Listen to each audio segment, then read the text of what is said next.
갈라디아서 강의 20번째 시간 영원한 하나님의 약속 파트 2입니다.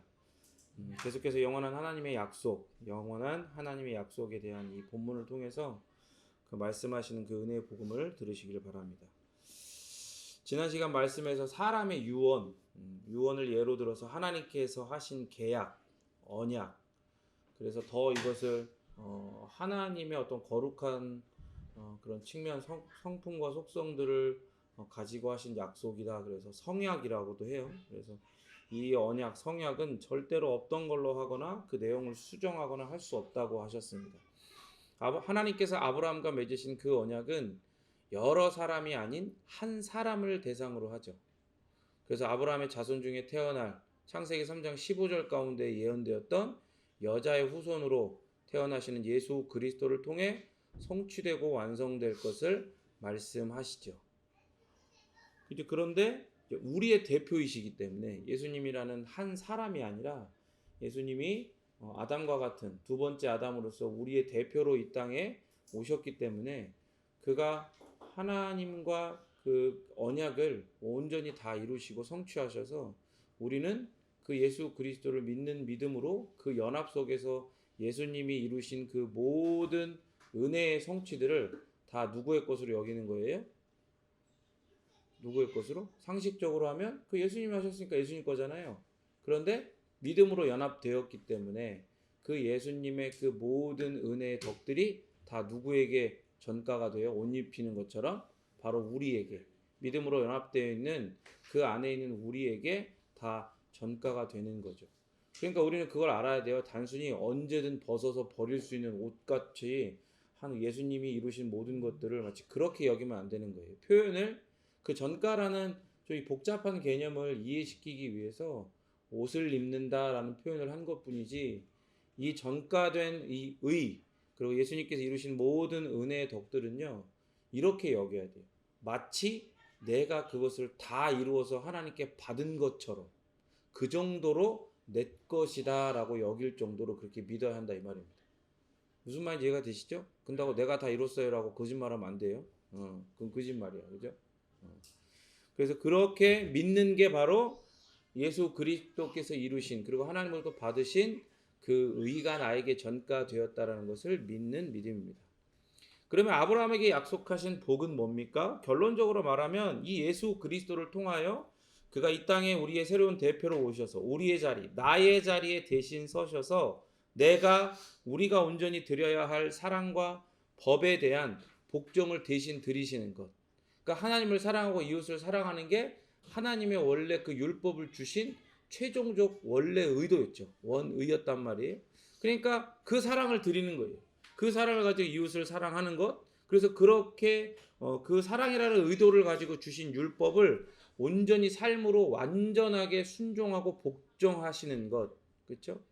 그래서 하나님의 공의 앞에 사라지지 않고 반드시 영원한 죽음으로 치러야 할 우리의 죄, 그 죄값을 십자가에서 대신 피 흘리시고 죽으심으로 우리의 죄를 대속하시는 것.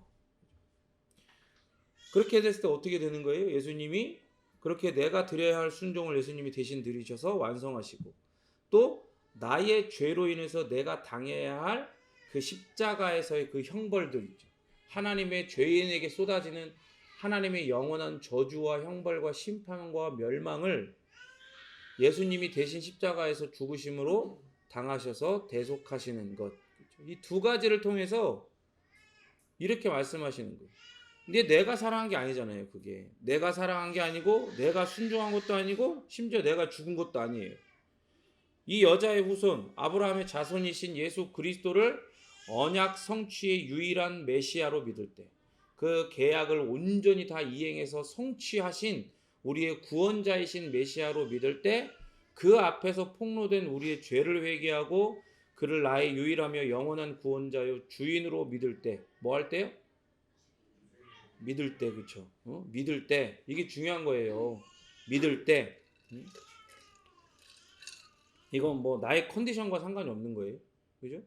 나의 감정의 기복이라든지 내 삶에 맞이하게 되는 수많은 어떤 일들이 뭐 기쁜 일이고 희노애락이고 그 어떤 것과도 상관없이 제가 얘기했죠. 믿음은 항상 내가 정의하는 게 아니라 뭐로부터 정의돼요? 그 믿음의 대상으로부터 정의되는 거란 말이에요. 근데 그 믿음의 대상이신 성부, 성자, 성령 삼위일체 하나님, 그리고 그 삼위일체 하나님께서 각자의 사역의 그런 놀라운 그 은혜를 우리에게 다 주시는 거 아니겠어요? 그러니까 이 믿을 때, 이 모든 것을 믿을 때 이 믿음은 우리의 컨디션으로 결정되는 게 아니기 때문에 이 믿음은 변하지 않는 믿음, 견고한 믿음, 그리고 불변하는 믿음, 영원한 믿음이 되는 거예요.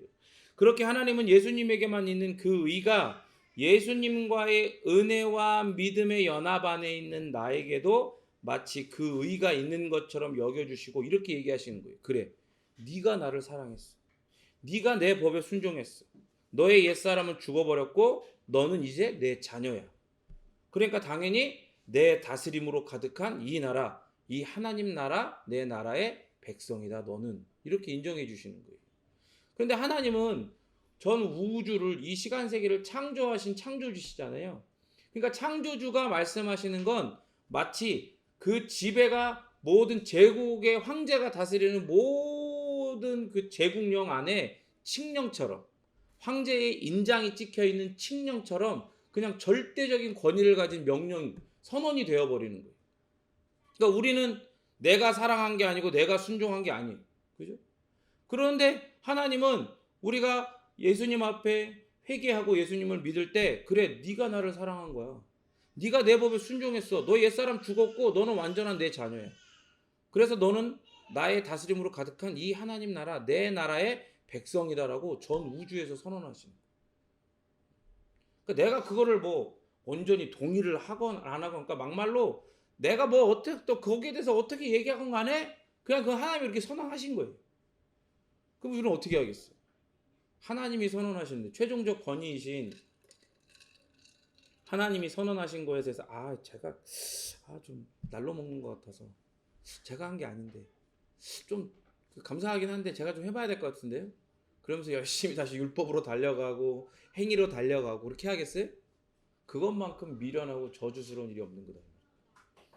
이게 바로 하나님께서 아브라함에게 약속하셨던, 따라합니다, 복의 정수, 복의 실체. 이게 복의 정수, 복의 실체예요. 아브라함에게 이 약속, 이 계약, 이 은혜의 언약을 주시면서 약속하셨던 복이 바로 하나님께서 바라보신 이 복의 정수, 실체를 딱 바라보시면서 아브라함에게 하신 거예요. 근데 아브라함은 몰라. 왜요?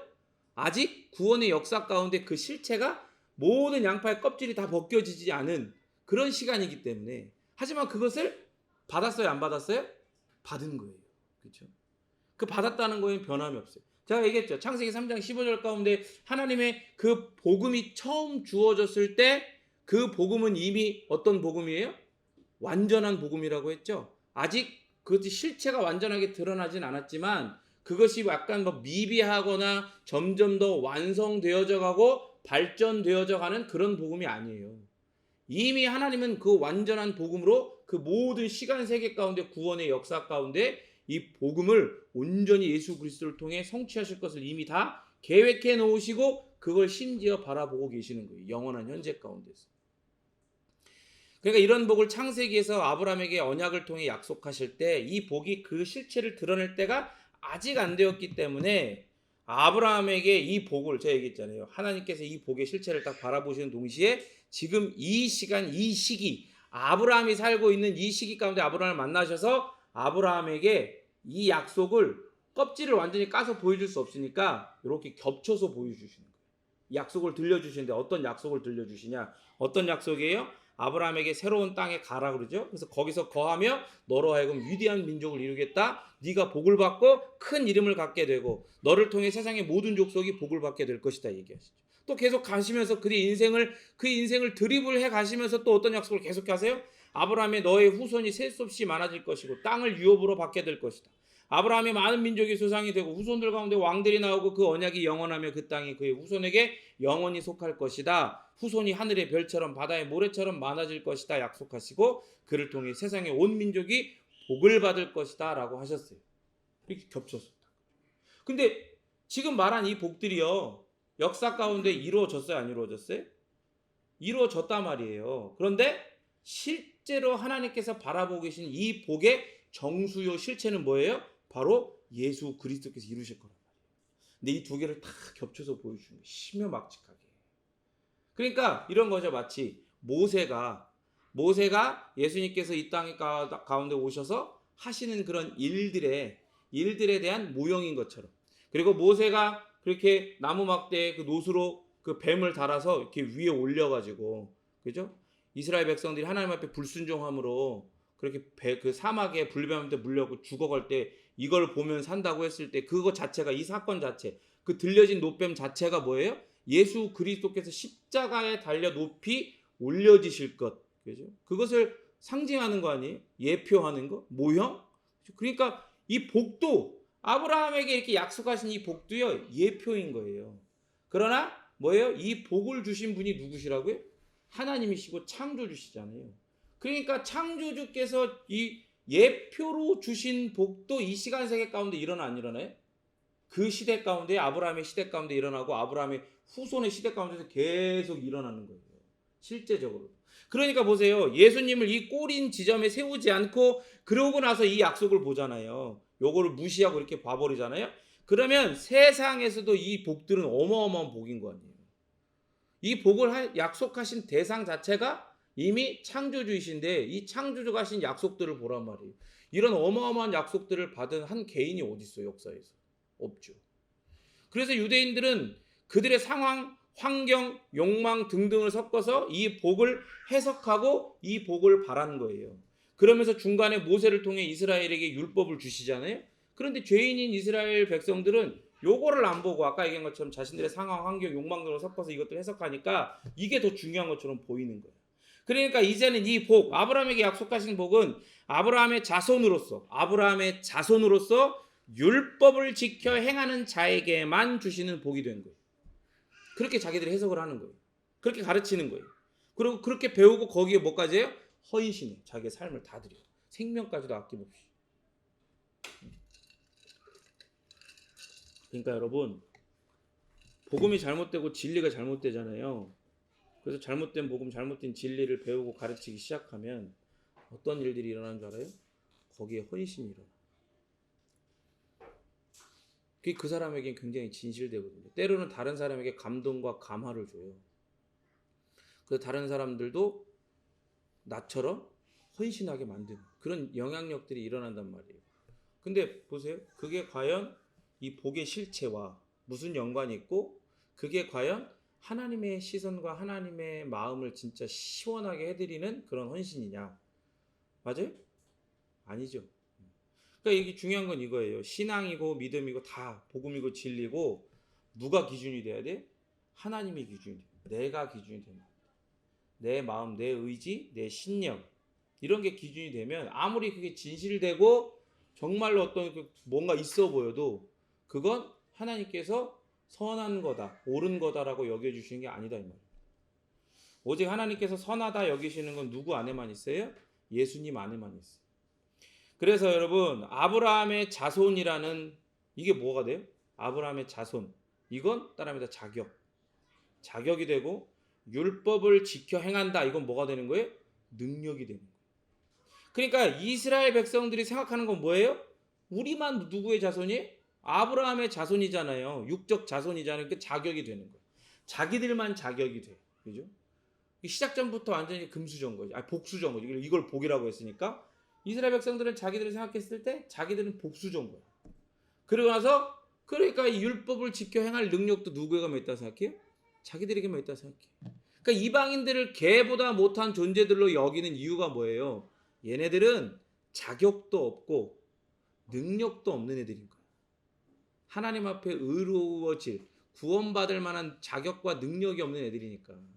그러니까 동물보다 개보다 못하게 여기는 거예요. 자기들만 받는 복이다 여기는 거예요. 그러니까 이걸 가지고 지금 유대주의자들이 갈라디아 지역의 성도들을 미혹하니까, 그러니까 바울이 화가 나요 안 나요?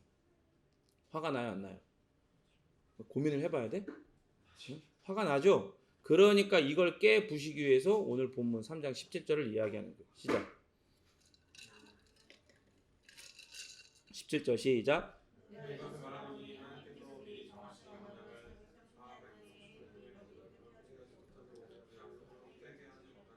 아브라함으로부터 430년 후에 모세를 통해서 애굽에서 이스라엘 백성을 구출해 내시고 그 시내산에서 율법을 주시죠.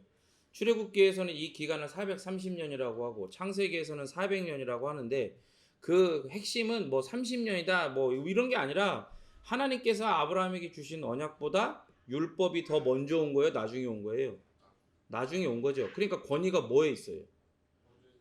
그렇죠. 하나님의 언약이 먼저 왔기 때문에, 아브라함의 언약이 먼저이기 때문에 그게 더 권위가 있는 거예요. 그걸 강조하는 거예요. 하나님은 400년 동안 모세의 율법이 아닌 뭐의 기초에서 아브라함과 그 후손에게 이 모형으로서의 복도 주셨을까요? 그러니까 이 예수 그리스도라는 복의 정수요 실체를 그 시대 가운데 착착착착착착착 준비해 가시는 과정 가운데서 이 복의 모형으로서 아브라함에게 주신 복들, 약속하신 복들을 그 후손들에게 계속 주신단 말이에요. 하나님은 불변하시는 분이니까. 하나님은 시건치 아니하시는 분이니까 사람처럼 그냥 아무나 그냥 밥 한번 먹자 그냥 싫은 그냥 그런 말 하는 게 아니에요. 하나님은 내가 너희한테 복 주겠다, 아브라함 너희 후손에게 복 주겠다, 왕이 나겠다 뭐 이런 얘기하면 그건 다 이루어지게 돼 있어. 그렇죠? 근데 보세요. 중간에 모세를 통해서 율법을 주셨어요. 그러나 그럼에도 불구하고 아브라함과 그 후손에게 복을 주신 이유, 그 복의 기초는 뭐였습니까? 율법이 아니고 처음부터 마지막까지 다 뭡니까? 따라합니다. 믿음. 믿음이란 말이에요. 믿음. 생각해 보세요. 그 믿음이 주어지기 전에 그동안 그들에게는 율법이 전혀 없었어요. 400년 동안.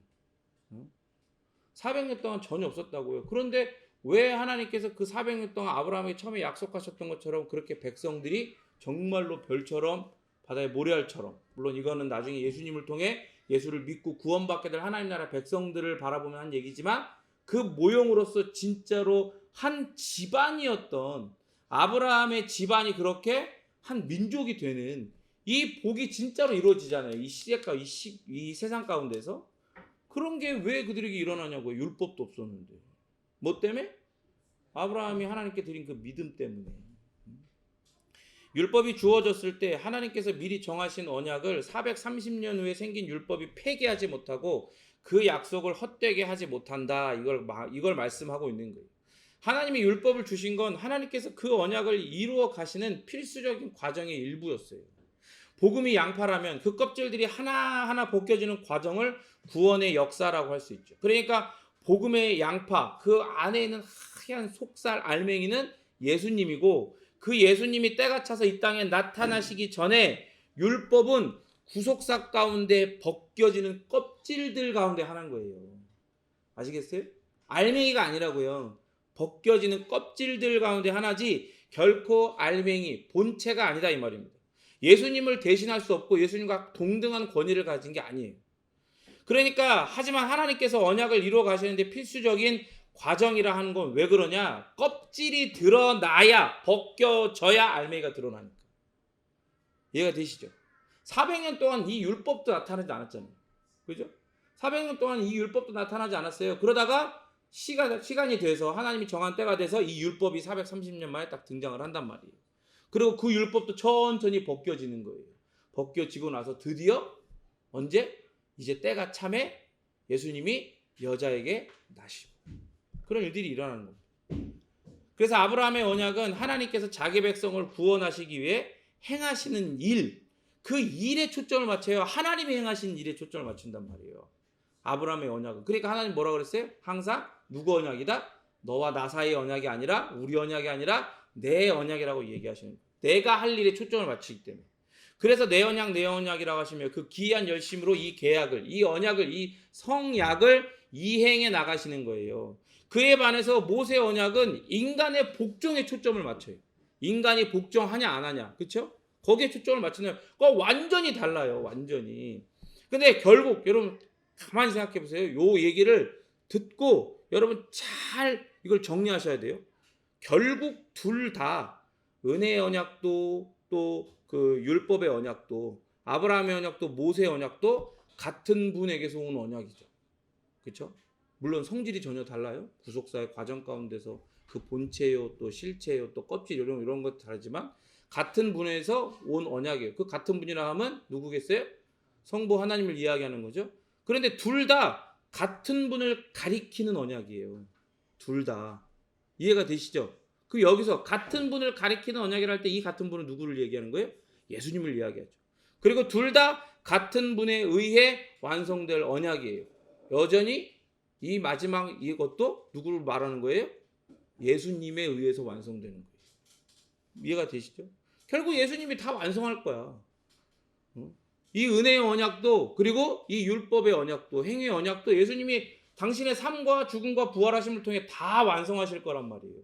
그러니까 우리는 거기에 대해서 왈가불가 할 필요가 없어. 내가 뭐 할 수 있다 없다 이런 얘기를 거기다 할 필요가 없어요. 그래도 제가 뭔가를 해야죠. 이런 얘기를 거기다 막 집어넣을 필요가 없어. 왜? 우리는 우리 자체로는 자격도 능력도 안 되니까. 그런데 왜 모세 언약 율법을 주시나? 이건 또 다음 시간에 더 자세하게 다루겠지만 인간의 복종에 초점을 맞춰서 율법은 인간의 복종에 초점을 맞춘다고 그랬잖아요. 인간이 복종하냐 안 하냐, 그렇죠? 하지 말라 그런 걸 진짜 안 하는가? 하라 그런 걸 진짜 하는가? 여기에 초점을 맞춘다고 그랬죠? 그래가지고 이런 거예요. 니들은 해봐야 안 된다.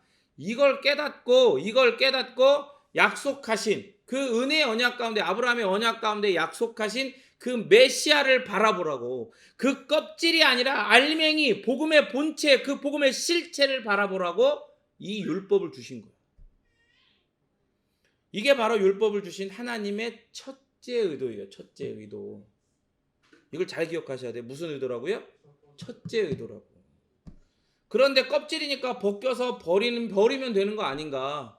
그러니까 너무 그걸 우습게 생각할 수 있잖아요. 껍질이니까 버려야지 먹을 데도 없는데. 그게 아니라 여러분 이거예요. 말씀이 뭐라 그래요? 하나님의 말씀에 대해서 풀은 마르고 꽃은 시들어도 하나님의 말씀은 영원하다 그러잖아요. 그러니까 율법도 하나님의 말씀이기 때문에 이 율법도 영원한 거예요. 더 나아가 그가 오셔서 이 율법을 완성하시고 자 보세요. 율법을 주시는 두 번째 의도가 있어요. 율법을 이 예수님이 오셔서 다 완성하셔서 우리에게 따라합니다. 선물로 주신다. 우리 선물로 주시는 거예요. 이게 그 전에는 복종을 강요하는, 그죠? 복종을 강조하는 게 율법이었잖아요. 근데 이게 뭘로 바뀌어? 예수님 안에서 우리에게 선물로 바뀌어. 선물로, 그렇죠? 그래서 아름다운 하나님 나라의 백성으로 살아가도록 하실 걸 믿으라고. 당신이 다 이루시고 그 결과를 또 그 율법이 아까 우리 남현재 얘기한 것처럼 우리의 삶의 틀로 바뀌어서 그 삶의 틀 안에서 이 율법이 하나님의 말씀으로 변하지 않는 하나님의 율법의 말씀으로 우리의 생각과 마음과 영혼을 우리의 관계를 우리의 모든 것들을 지키시고 하나님을 더욱더 사랑하게끔 그 안에서 능력을 공급하실 거라는 거예요. 그러니까 이걸 딱 한 단어로 줄이면 뭐예요? gift, 선물이 되는 거예요. 율법이. 이게 바로 하나님께서 율법을 주신 두 번째 의도인 거예요. 이해가 되세요? 첫 번째 의도는 뭐예요? 첫 번째 의도는 바라보라고, 그죠? 이정표처럼 예수님을 바라보라고. 두 번째 의도는 그걸 예수님 안에서 선물하시려고 우리에게. 그래서 하나님은 애굽에서 자기 백성들을 보호하셨고 그들의 출애굽을 인도하셨죠. 그리고 모세를 통해 하나님은 자신과 언약을 맺은 이들에 대한 당신의 합법적인 기대를 표현하는 문서화된 기준으로 그 율법을 주셨어요. 표면적으로는 그랬단 말이에요.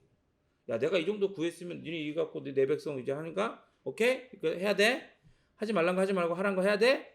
하나님 사랑, 이웃 사랑 해야 돼? 딱 주셨단 말이에요. 근데 아까 얘기했죠? 그걸 가지고 왜 유대인들은 이 껍질을 붙들고 거기에 목숨을 걸고 있냐고요. 랍비들은 이런 거예요. 보통 여러 가지 이유가 있지만 또 성경 자체를 보면 성경을 연구하는 어떤 그런 태도를 볼 때 랍비들은요 성경 전체적인 줄거리의 관점에서 성경을 읽지 않았어요.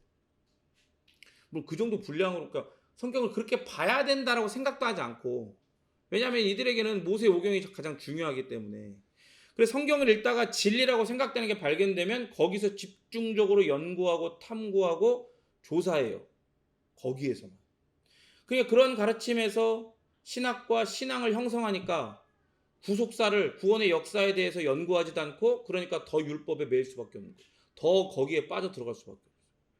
여러분 보세요. 마치 이게 뭐 같아요? 그러니까 뭐 싹 싸잡아갖고 큐티는 다 무슨 악한 거다 나쁜 거다 그런 얘기를 하고 싶은 건 아니지만 마치 지금 사람들이 큐티를 하고 하는 그런 태도가 같잖아요. 큐티를 가지고 말씀을 대하는 태도랑 같잖아. 전체적인 걸 안 봐요. 구원의 역사 가운데 나의 어디 이런 부분들을 보지 않고, 그죠? 하나님께서 어떻게 역사하시고 또 그 속에 나는 지금 어디에 있고 이런 걸 보지 않고 그냥 말씀 딱 주어지면 큐티하는 거 조용히 시간 갖고 묵상하면서 아 오늘 나한테 그렇지 내 감정 내 상황 내 환경으로 이걸 딱 해석해가지고 그러면 사실 여러분 큐티를 그렇게 하는 거는 그 지금도 있는지 모르겠는데 스포츠 신문 옛날에 스포츠 신문 있거든요. 스포츠 신문 보면 거기에 오늘의 운세가 있어요. 오늘의 운세 12지신 떼갖고 이제 그 띠별로 응? 예를 들어서 저는 양띠인데 양띠는 오늘 물가를 조심하고 이제 뭐 사람들 없는 데로 어떻게 하면 뭐 재물복이 있고 뭐 그런 거 있는 거야. 그거 보는 거야 막 그런 것처럼 자기 하루를 그렇게 말씀으로 운세 운 치는 것처럼 점 치는 것처럼 그렇게 말씀을 대하는 거죠. 말씀이 뭐가 되는 거예요? 주가 되는 게 아니라 말씀이 수단이 되는 거예요.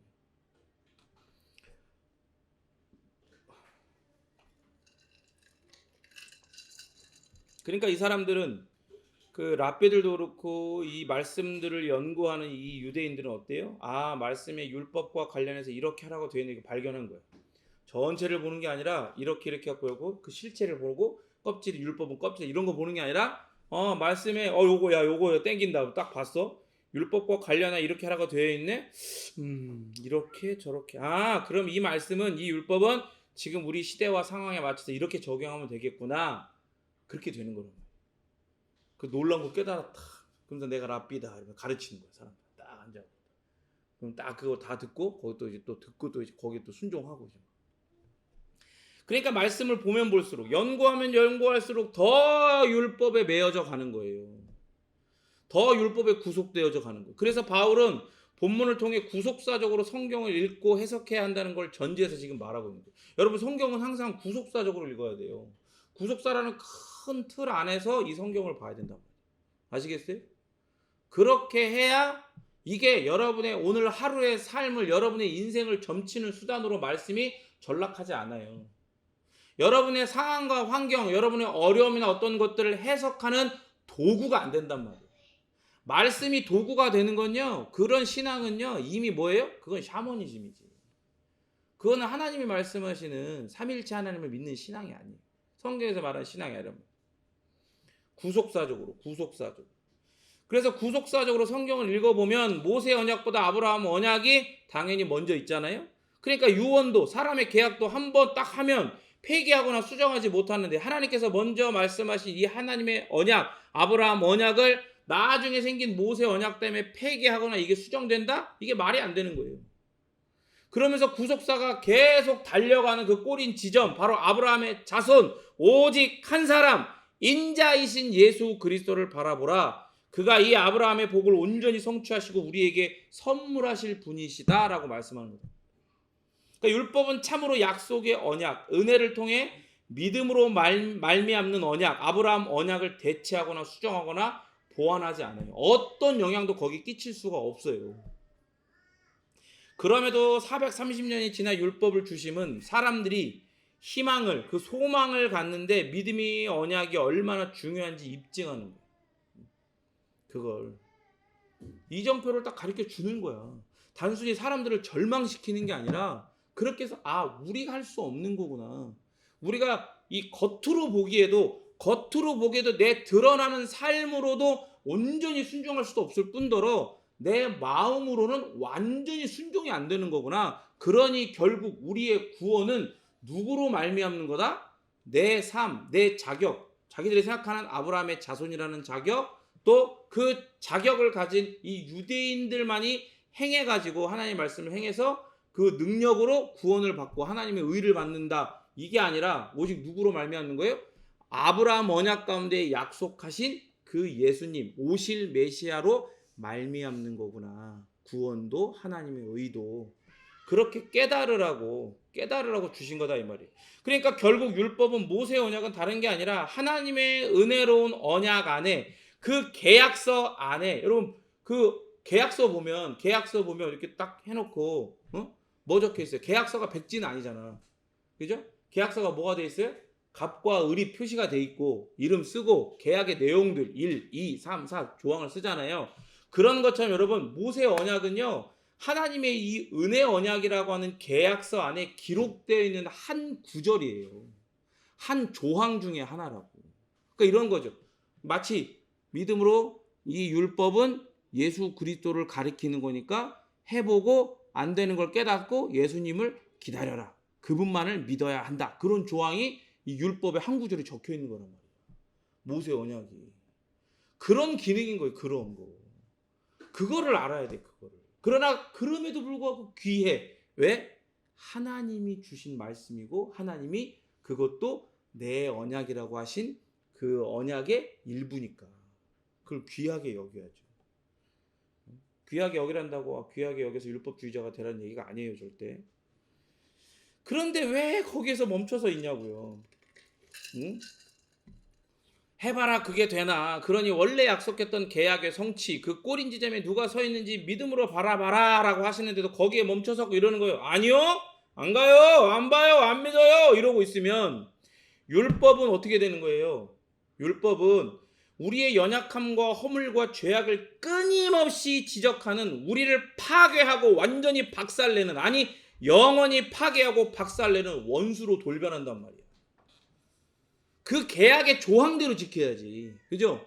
이 은혜 언약의 계약서 안에 율법은 딱 이렇게 된 거예요. 예수님을 바라보라고 딱 그 조항으로 적혀 있는 건데 아니요. 요거 다 필요 없어요. 위에 갑과 을도 필요 없고 1번 조항도 필요 없고 나머지 조항 다 필요 없고 도장 찍어 다 필요 없고 그거만 뚝 띄워다가 계약서 딱 따로 만들고 요것도 다른 계약서입니다. 이건 새로운 계약서입니다. 이 전 거 필요 없는 계약서입니다. 요게 진짜 계약서입니다. 이러고 있는 거야.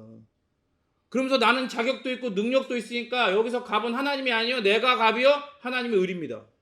내가 이거 다 지켜 행하면 하나님 나한테 의를 줘야 됩니다. 이렇게 계약서 지들이 멋대로 만든 거야. 그게 예수님이 이 땅에 오셔가지고 회당 각 마을 각 모든 지역을 돌아다니시면서 유대인들이 있는 마을에 가셔서 거기에 있는 회당마다 들어가가지고 구약 말씀을 딱 펴놓고 그들한테 권위를 가지고 가르쳐 주시는 내용인 거예요. 니네 율법 잘못 배웠어. 니네 말씀을 잘못 해석했어.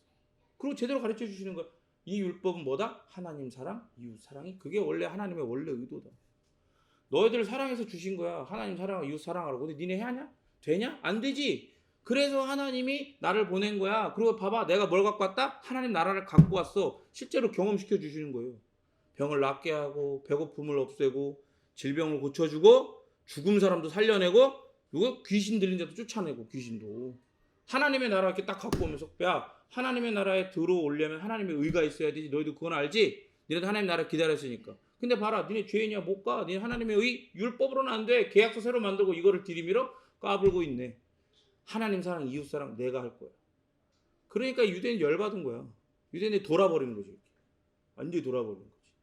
이건 신경도 쓰고 새로운 계약서를 이 계약서를 쫙쫙 동네마다 유대인들이 사는 동네마다 들어가가지고 쉽게 얘기해서 여기 예배당 들어와갖고 그 계약서를 쫙쫙 찢어버리는 거예요. 모든 동네마다 유대인들 다 모아놓고 그러니까 열이 받아 안 열이 받아? 열이 받는 거예요. 유대인의 지도자들 바서 대장들이. 그러니까 유대주의자들은요 틀렸어요 안 틀렸어요? 틀렸어. 완전히 틀렸고 영원히 틀린 거예요. 그래서 믿음으로 얻는 칭의의 언약은 여전히 아니 영원히 유효합니다. 그 시대에 어떤 것과 지금 교회들이 다 목사들이 다 설교자들이 다 신학자들이 다 그런 식으로 넘어가가지고 마치 하나님의 은혜로 시작되지만 나머지는 이제 우리가 이루어야 된다는 그런 방향으로 이야기를 한다고 하더라도 복음은 바뀌는 게 아니에요. 말씀 이렇게 이야기하잖아. 이 말씀을 한 바울을 연구해가지고 바울이 원래 이런 뜻으로 말한 게 아니래. 그래서 그걸 비틀어갖고 새로운 계약서를 다시 드미는 거야. 다시 갖고 와. 이번 첫 번째 계약서 안 되고 두 번째 계약서 갖고 왔잖아요. 유대인들이. 근데 이것도 아니다. 세 번째 계약서 들이미는 거예요. 뭘로? 하나님이 1번 조항 따고 하나님이 은혜로 이 반은 이루셨다. 두 번째 율법은 여전히 유효하고 고귀한 거니까 율법으로 나머지 반을 우리가 이루어갖고 채워야 된다. 세 번째 계약서 갖고 들이미는 거예요. 그죠? 그렇게 될 수 있어요 없어요? 그건 하나님의 말씀이 아니야. 그죠? 그거는 하나님의 말씀이 아니에요. 하나님의 말씀은 진리는요 불변한 거예요. 제가 가끔 복음을 전할 때 이야기하는 거예요. 근데 이거를 여기다 이렇게 딱 놓으면 이게 떨어져요 안 떨어져요? 떨어지죠? 그죠? 이거 사실이 아니에요? 사실이잖아요. 근데 이게 바뀌어요 안 바뀌어요? 안 바뀌잖아요. 어디서 가도 이거 떨어지잖아요. 그러니까 그게 사실이라 그러죠. 근데 여러분 사실은 진짜 원래 바뀌어요 안 바뀌어요? 사실은 바뀌어요, 안 바뀌어요? 팩트는 바뀌어요. 상황과 환경이 바뀌고 시대가 바뀌고 문화가 바뀌면 바뀌어요. 제가 만약에 우주선을 타고 올라갔어. 그래갖고 거기서 이걸 딱 놓으면 어떻게 돼? 떨어져 안 떨어져? 둥둥 떠다닐 거 아니야. 사실이란 건 그런 거예요. 사람들이 지들이 무슨 권위를 가지고 옛날에는 바서대장이 그랬으면 지금은 신학자들이 그리고 목사들이 그런다고 그 계약서 세 번째 계약서를 만들어 놓고 은혜 반 사람의 그 행위 반 새로운 계약서 만들었다 쳐요.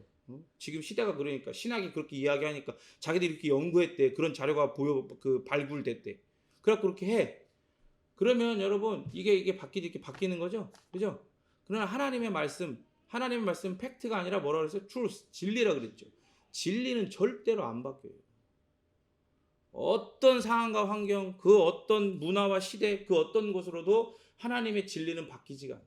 근데 그 하나님의 진리가 뭐라고 그랬어요? 세 번째도 없고 두 번째도 없고 오직 아브라함과 내가 메어둔 그 언약밖에 없다고 했어요. 그리고 심지어 이 우매한 백성들이 양파 껍질을 까주면서 야 니네 헛소리 하지 마. 니네가 두 번째 언약 웃기고 있네. 야 그거 좋다 그래. 야 새 언약이라고 내가 새롭게 해줄게. 새 언약이야. 근데 막상 실제로 까고 보니까 그 새 언약도 결국은 뭐예요? 아브라함의 언약에서 이야기했던 게 똑같은 내용인 거예요. 그러니까 여러분 믿음으로 얻는 칭의의 언약만 영원히 유효한 거예요. 율법이 그 언약을 영원한 언약을 그 진리를 헛된 것이다. 없애거나 모자란 것이다. 수정하거나 할 수 있어요, 없어요? 없어요. 여러분 생각해 보세요. 할례만 봐도 그래요. 할례만 봐도 제사만 봐도 그래요. 할례는 뭐로 바뀌어요? 세례로 바뀌죠. 제사는 뭘로 바뀌었어요? 예배로 바뀌었단 말이에요. 변할 수 있지만 하나님은 영원 불변하시기 때문에 자기의 언약을 바꾸거나 어기지 않으신단 말이에요. 그 귀한 열심으로 예수 그리스도를 통해 우리의 죄를 용서하시겠다고 하신 약속을 내 언약이라고 하시면 그걸 이루어 가신단 말이에요. 안 바뀌어요. 안 바뀐다. 바뀌었다. 아무리 소리쳐봐요. 그 정신병자지. 제가 얘기했잖아요. 우리나라에 예수님과 하나님 많다고, 성령님 많다고 우리나라에. 그래서 일단 정신병원에서 2층에서 내가 하나님의 아들 예수다. 그러니까 3층에서 나는 너 같은 아들 둔 적 없다. 이렇게 얘기한다잖아.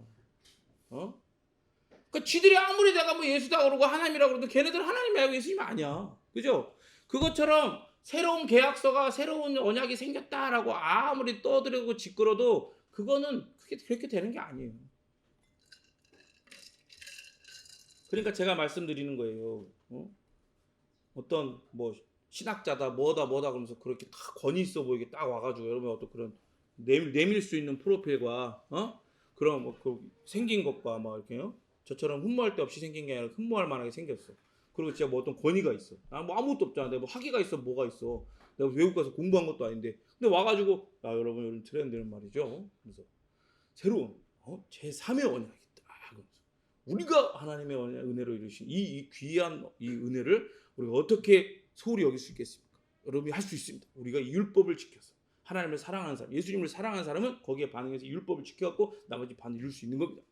그걸 막 여러분 미혹하게 막 이상한 단어, 우리랑 똑같이 쓰는 단어인데 그런 이상한 개념으로 잘못된 개념으로 이렇게 막 바꿔서 얘기해도 여러분 믿음 돼야 안 돼요? 거기 동의하면 돼야 안 돼요? 안 되는 거예요.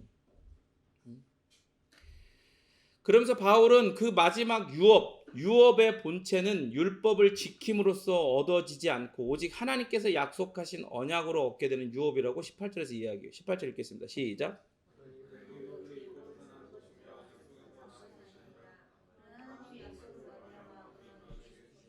그렇죠. 유업은 쉽게 얘기하면 유산이에요. 계속 되물림되는 거죠. 근데 보세요. 바울은 로마서나 다른 곳에서도 언급해요. 모든 사람이 예외 없이 율법을 범했기 때문에 한 사람도 빠짐없이 다 율법을 범해서 그 율법의 그 밑에 억눌려 있는 거예요. 그렇기 때문에 마지막 유업은 율법을 지켜서 얻을 수 있다고? 헛소리하지 말라는 거야. 안 된다는 거야. 거기에 예외되는 그 율법 위에 선 사람이 아무도 없다는 거야. 그것은 오직 하나님께서 은혜로 주시는 선물이고 자기 백성에게 주신 약속의 결과다 이거야. 유업은 하나님은 이 약속을 아브라함에게 주신 것이다 처음에. 그래서 유업은 이 원어가 뭐라고 되어 있냐면 클레로노미아라고 되어 있어요. 쉽게 말해 유산인데 그 구약에서 유산이라고 할 때는요 하나님께서 약속하신 약속의 땅을 가리켜요, 대부분. 근데 여호수아에서 땅 분배, 이게 이제 그 모세의 뒤를 이은 그 이스라엘의 지도자가 여호수아거든요. 그 여호수아 때 이제 그 12지파가 그 가나안 땅을 다 나눠 갖고 그걸 점령해요, 자기들이. 거기는 그 이방 족속들 가나안 7족 다 쫓아내고 막 전쟁하면서 그걸 다 점령해 나가는 거예요. 그래서 그 여호수아에서 땅 분배와 관련해 눈에 띄게 등장하는 표현이 바로 클레로노미아예요. 유업. 이 유업의 약속은 궁극적으로 가나안 땅에 제한되는 게 아니에요. 이 세상 하나님의 창조 세계를 상속받는 것까지 나아가는 거예요. 왜요? 이걸 이루시는 분이 누구예요? 예수님이니까. 근데 예수님이 말씀으로 세상을 창조하신 분이니까 예수님 안에서 어떤 유업을 받게 되는 거예요? 이 창조된 세상을 받게 되는 거예요. 상속받는 거예요. 그게 우리의 유업이야. 그래서 바울은 로마서에서 이렇게까지 아예 그냥 못 박아서 얘기해. 로마서 4장 13절. 시작.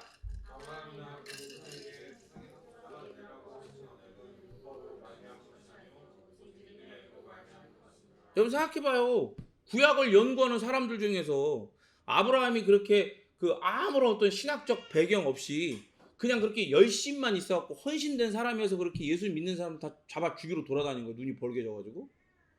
그게 아니에요. 이 사람은 가말리엘 문화였단 말이에요. 그러니까 그 시대 톱이었어. 그러니까 율법을 연구하는 학자들 중엔 톱이었어요. 그러니까 연구하면 연구해서 아까 뭐라 그랬어요? 거기에 연구하면 연구할수록 그 구조상 거기에 더 헌신될 수밖에 없다 그랬잖아. 그러니까 누구보다도 율법에 정통하고 헌신된 사람이었다. 그러니까 예수 믿는 사람은 자기 생각에 유대교의 이단들을 잡아 죽이려고 돌아다니는 거예요. 그런데 그런 바울이 뭐라고 선포해요? 아예 아브라함과 그 후손에게 세상의 상속자가 되리라고 하신 언약은 율법으로 말미암은 게 아니라 두 가지를 이야기하는 거예요. 아브라함을 믿음으로 말미암아 아브라함을 믿음의 조상으로 부르게 된 모든 영적인 이스라엘, 우리를 이야기하는 거예요. 우리를 포함해서 영적인 이스라엘, 그 아브라함의 후손들에게 하나님은 세상의 상속자가 되게 하신다는 거예요. 누구 안에서? 예수님 안에서. 그 예수님을 믿는 믿음 안에서 세상의 상속자가 되게 하신다는 거예요. 그렇게 약속을 하셨다는 거예요. 그런데 그게 뭐야라는 거예요? 율법으로 되는 게 아니고 오직 믿음으로 예수님이 다 이루셔서 하나님께 받으신 그 의를 받은 자가 그렇게 상속받는다는 거예요. 이 세상. 그러니까 아브라함이 세상의 상속자, 그리고 그 안에 후손된 믿음에 후손된 우리도 세상의 상속자라고 아예 그냥 선언해 버려. 그냥 끝난 거야. 근데 이 말씀을 바울이 기록했지만 이 말씀을 기록하도록 비춰주시는, 마치 아무것도, 우리가 보통 무식하다고 얘기하지만 사실은 그렇게 무식하지는 않고 머리가 어느 정도 지혜는 있었겠지만 어쨌든 바울보다는 또 머리가 좋진 않잖아요. 베드로가. 구약에 대해서 바울보다 뭐 정통하겠어? 그죠? 그렇지 않을 거란 말이에요. 그러나 그럼에도 불구하고 하나님께서 성령님을 통해 그에게 깨닫게 하셨을 때 너희는 나를 누구냐라고 물어보시는 예수님의 그 질문 앞에 베드로는 뭐라고 대답해요? 주는 그리스도시요 메시아이시요 살아계신 하나님의 아들, 바로 당신이 그 하나님이시고 그 아브라함의 언약을 통해 약속하신 그 후손 자손입니다. 그 얘기를 하는 거, 우리 구원자시다. 그런 고백을 하는 거 아니겠어요? 그죠? 그러니까 바울이 이 말씀을 기록할 때 성령님이 그에게 조명하여 주시는 거예요. 하나님께서, 성부께서 성령 하나님을 통해서 당신의 이 구원의 원대한 계획들을 지금 이 바울에게 조명하여 주셔서 깨닫게 하셨고, 이 기록 로마서 4장 13절을 기록하게 한 거야. 그때 아브라함은 그 약속의 당사자였어요. 아브라함 언약을 하나님께 맺으실 때 아브라함이 나타나셔서 가라 하시고 또 많은 복들을 약속하셨을 때 그 대상이었잖아요. 1차 대상이었잖아요. 직접적인 대상이었단 말이에요. 그런데 그럼에도 불구하고 그때는 양파 껍질이 다 벗겨 있지 않으니까 아브라함도 그 복을 받아서 아멘하고 믿었지만 그 실체를 명확하게, 선명하게, 정확하게 깨닫지 못하는 거예요. 그런데 바울은 그걸 깨달았어요. 하나님의 도우심을 따라, 성령 하나님의 역사하심을 따라 깨닫고 지금 이 말씀을 성령의 조명하심을 따라 기록한 거예요. 이제는 선명하게 알게 하셨으니까, 때가 됐으니까, 그런 시대가 됐으니까, 교회의 시대가 됐거든요. 복음의 시대가. 그러니까 우리에게 뭐라 그러는 거예요? 너희는 아브라함 안에서 아브라함과 함께 이 세상의 상속자가 되었다라고 얘기하는 거예요. 그러니까 여러분, 우리는 그런 거예요. 지금 사람들은 교회를 향해서 개독교 그러잖아요. 그래서 그 예수 믿는 사람들 뭐라 그래요? 저 개독 그러거든요. 안타까운 건 요즘에 그것도 안 하더라. 요즘 개독교라고 적극적으로 비판도 안 해. 비난도 안 해. 관심이 없어. 그죠? 그게 이제 처참한 현실인데 여러분 그거 아셔야 돼요. 그럼에도 불구하고 이런 상황과 환경과 상관없이 하나님은 우리를 아브라함 안에서 이 세상의 상속자가 이미 되게 하셨어요. 뭘로? 율법이 아니라 우리 행위가 아니라 오직 예수님을 믿는 믿음으로 그 안에 전가받은 옷 입은 의로 말미암아. 그런데 여러분 유업, 유산은요 성도들이 그 약속, 계약, 언약, 성약을 통해 받은 것을 누리는 거. 누리는 거. 뭘 유산으로 받아요? 그 구원, 영원한 생명, 저주가 제거되는 거. 그리스도 안에서 그리스도께서 이루신 이 모든 것들을 다 우리가 유산으로 받는 거예요. 그러니까 이 유업, 즉 우리의 구원과 하나님의 선물을 소유하고 누리는 것이 율법에 복종했냐 안 했냐 요걸로 결정된다면 그것은 약속으로 받은 게 아니죠. 그죠? 그건 율법으로 받는 거지. 유대주의자들이 지금 이 시대에도 그런 유대주의자들 바서 대장들이 있는데 그렇게 좀 막말로 시부를 쌓고 있어요. 지금 계속 뭐 유튜브를 통해서 뭐 교회를 통해서 막 헛소리들 하고 있는데 율법으로 그런 걸 받은 게 아니야. 이 놀라운 걸 받은 게 아니야. 오직 약속으로. 그럼 보세요. 반대로 약속으로 받았다면 보세요. 약속으로 받았어. 그 사람들이 세 번째 계약서를 통해서 하는 얘기가 뭐예요? 은혜로 그 시작은 됐지만 나머지 반은 우리가 이루어야 된대. 그 보세요. 은혜는 뭘로 받는 거예요? 믿음으로 받는 거잖아요. 그러면 믿음으로 약속을 받았다면 그거를 얻으려고 노력을 할 필요가 있어요, 없어요? 없어요. 자, 보세요. 내가 하나님의 은혜로 내가 그걸 믿었어. 그래서 그걸 받았어. 근데 그게 반이 된 거래. 나머지 반은 내가 율법을 다 지켜서 그걸 행해야지 그게 온전히 완성이 돼서 하나님의 의를 받는 거예요. 인생의 종말에 혹은 우주적 종말에 하나님이 의롭냐 의롭지 않냐 예수님이 심판하실 때 그때 그렇게 결정이 되는 거라고 이야기를 하는 거예요. 그러면 여러분 이거는요 하나님을 성경에서 하나님께서 이 성경을 통해 자신이 어떠한 존재인지를 드러내는 것에 온전히 동의하는 게 아니에요. 아니 하나님이 그 창세 전부터 계획해 놓으셔갖고 이 시간 세계 가운데 이 역사 가운데서 성부와 성자와 성령 삼위일체 하나님께서 그 기이한 열심과 사랑과 긍휼과 인내하심과 자비하심으로 그렇게 계속해서 이루어 가시고 드러내신 그 결과가 뭐라는 거예요? 고작 반밖에 안 된다는 얘기를 하는 거죠. 그러면 그런 하나님은 완전한 하나님이 아닌 거예요.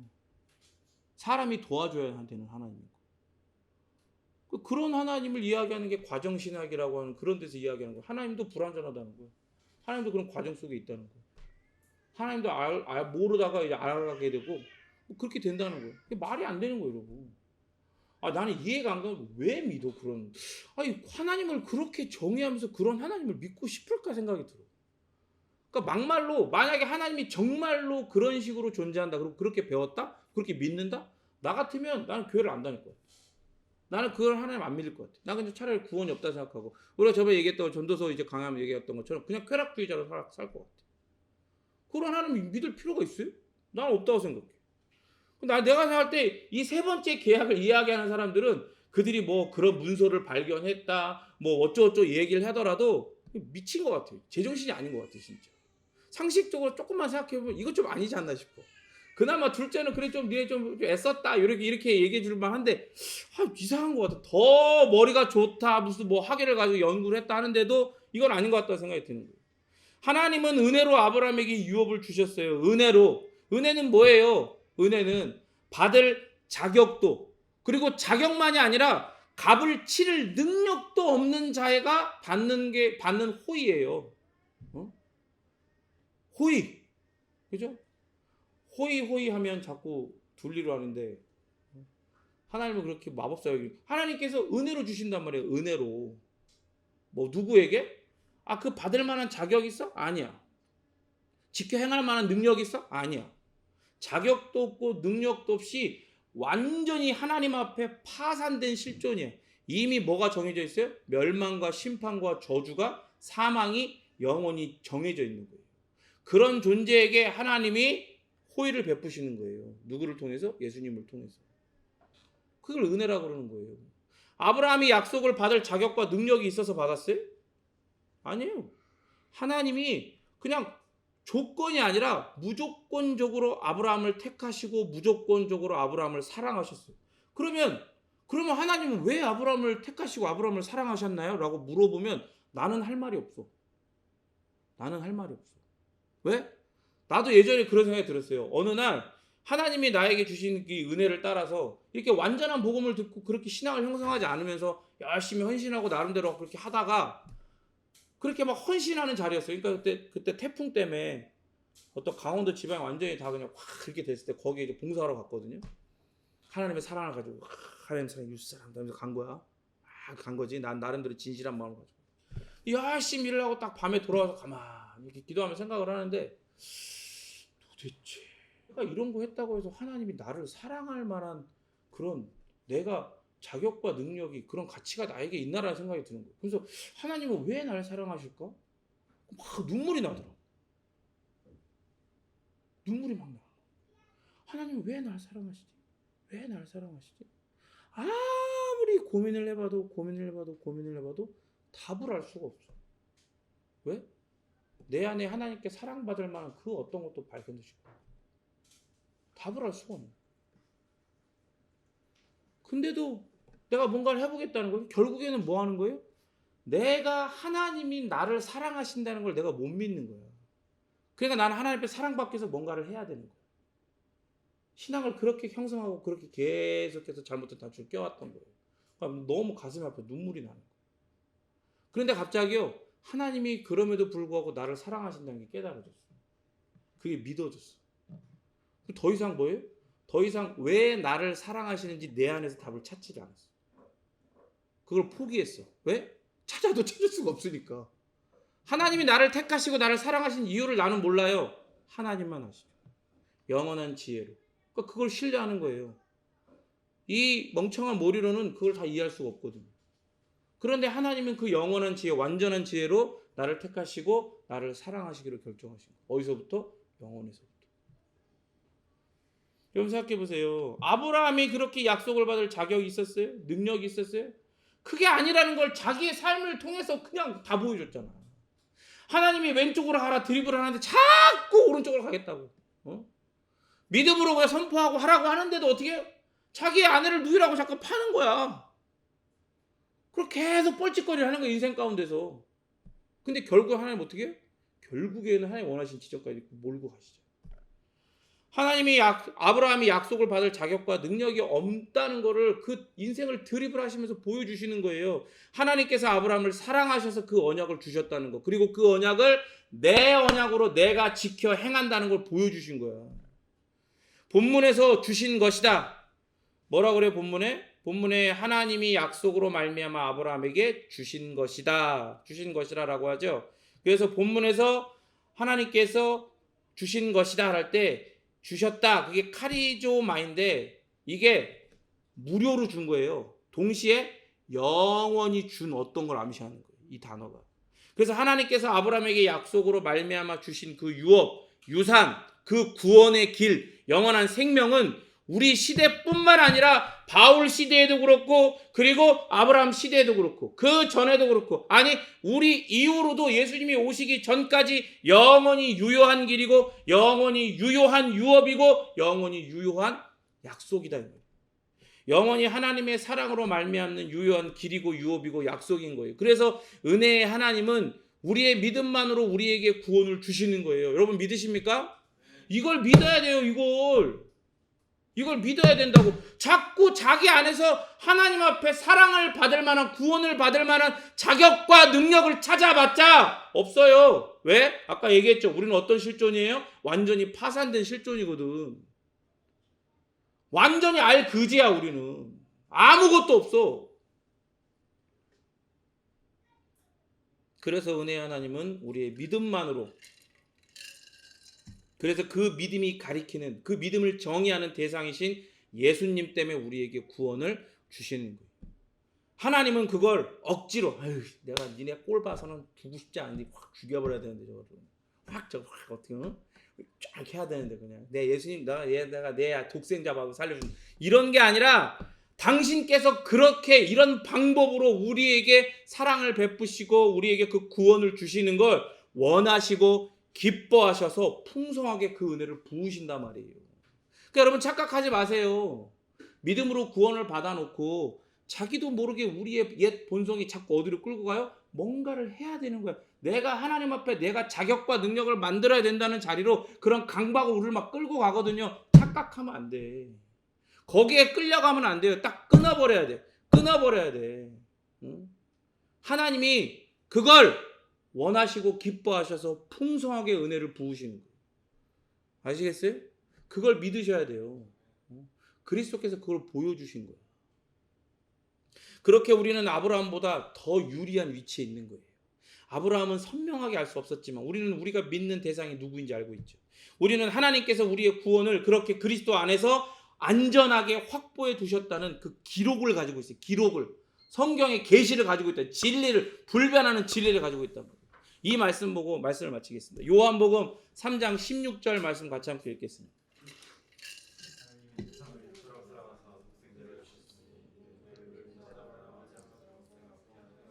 아멘. 하나님이 세상을, 그 세상 가운데 있는 우리를 이처럼 사랑하셔. 어떻게 사랑하세요?